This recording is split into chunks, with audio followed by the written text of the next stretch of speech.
Hello, and welcome back to our Epic Knowledge series. In this module, Laura will cover the toolbars located at the top of Epic. This is showing your main menu. We'll go through all of the menu choices so that you know how to maneuver around Epic. If you highlight each of the toolbars, it will show you what is within that toolbar that you may want to pull up. So initially, the file will show you to create a new file, copy an existing file, or find a file.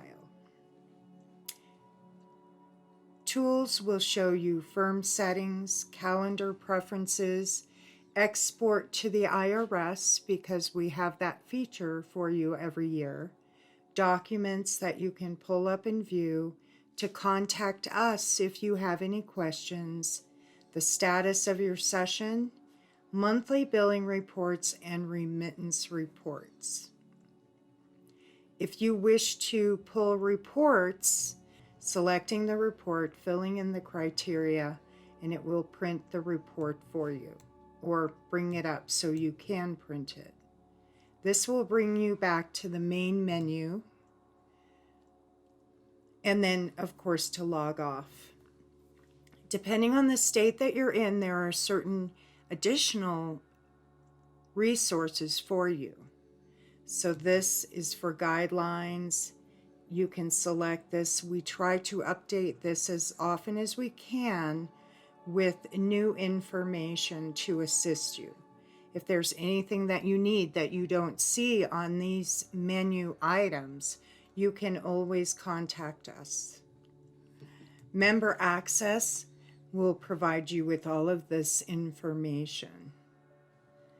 In addition, if you need requirements or exceptions and how to word them that you cannot find in Epic within the file that you're working on, you can select this for requirements and it will show you suggestions for typing up all of your requirements, specific requirements, and also exceptions and notes. It's in Word format. You can cut and paste it. And if you want to search anything in this, you would just select Control F and search. There are endorsements on here. If you want to look up endorsements, you can look them up and view them. So this is a handy tool to help you do your job. We're going to go back and we're going to select tools, and we're going to select the first one, which is called Firm Settings. For the administrator, you have a lot of power. You can add users, you can change your format. If it doesn't allow you to change anything, it is great. This shows the main email for whoever is in charge and should get all the emails. Your tax ID number and your IRS transmission control code are for reporting to the IRS for any files in which you have to report the 1099s at the end of the year. You would get the transmitter code from the IRS to be able to transmit electronically. The registry code for ID for Alta is a code that Alta gives you when you are a member. For the bank information, you would fill that out if you are connecting to QuickBooks or another portal for your accounting when in on an escrow file. You can fill in a tax certificate fee that will show up on your commitment or your PR, as well as on your HUD-1 or your closing disclosure. This shows the account that's going to show up on your commitment on Schedule A for the contact. And then we have the Pli Expired, and the Pli is your E&O coverage. We always have to keep this updated. If it is expired, then you will not be able to issue files out of Epic until we have the updated information. that will also apply to your licenses as well.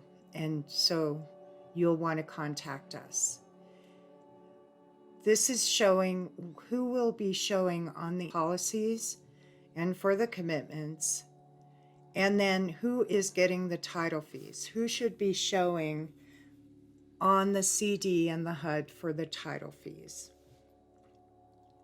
Same with the closing services. You can also set up a file number sequence so that the next file you set up is according to your sequence. We can help you if you have any issues with setting up the number. This is where you as the administrator can add or delete or change users. Now in Colorado, if this person signs in, his name is going to show up on the commitment and the policy. So if that is not what you want, you should only have your authorized signer showing up on the commitment and the policy. You can actually type in the name of the authorized signer, and then the username will be your user, and then the password. We'll set up a user. So we're going to add a new user here. And that user, I'm the authorized signer on my commitments and policies. So I will put my name here. I can put in the phone number, the email address. The username is, and what type of user that Phil is a regular user. And then his password.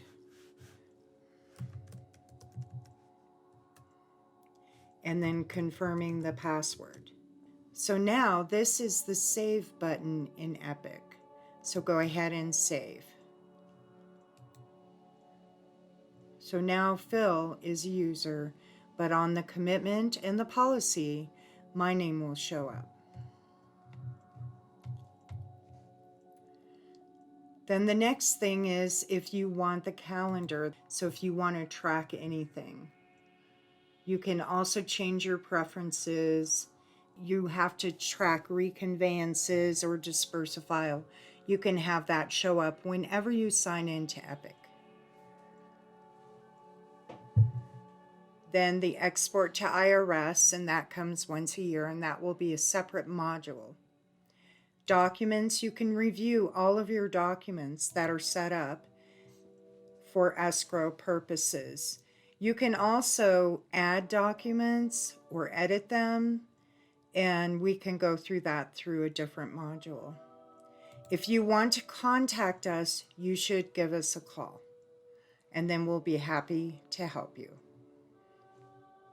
Session status, this is showing that your credentials are valid and your session is valid and you don't have to log back in. Then we have the agent monthly reporting. This document, if you input anything, it will not keep it in here, but this will show you the split for any policies that have been issued, any endorsements issued, or closing protection letters, so that you know how much you need to pay. But we have a new feature that we would like you to use for your billing, and that is called the Remittance Report. The Remittance Report is the same concept. So if we have something here, we have a fee here. We're going to pay it. It'll show the amount that you're remitting. If you have several and you just check mark the items that you're going to pay, then you will select those and they will add up at the bottom. You print this report, you tell it where to print, and I would recommend your desktop so that you have a record of it, and then print it. I'm going to print it here. I'm going to rename this Remittance Report.